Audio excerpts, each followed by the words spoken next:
Inkulu endifuneka ndikuxele yona.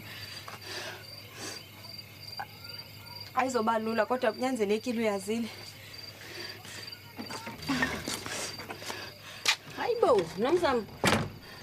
Bekuyintoni lapha? Ndizoxelela uZolile. Ngomyeni wami. Thetha sisi. Akho nto engayaziyo ngomyeni wami. Zolile. Mama notata wakho banexesha bejola. Babethandana ngela xesha umama ekhulelwe ndini. Yiyo loo nto zobe engafuni sidibane.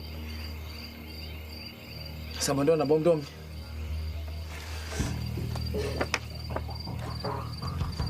Uyazi nini wena lento?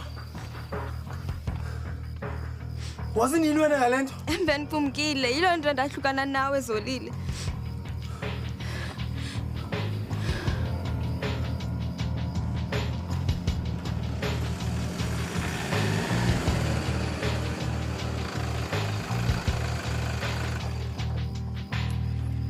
Nomzamo, masambe wena. Wena lisekile tata yilento? Senze inyala ngenxa yemfihlo yenu. Ufuna siphile leli nyala? Inxa sezimanga zenu?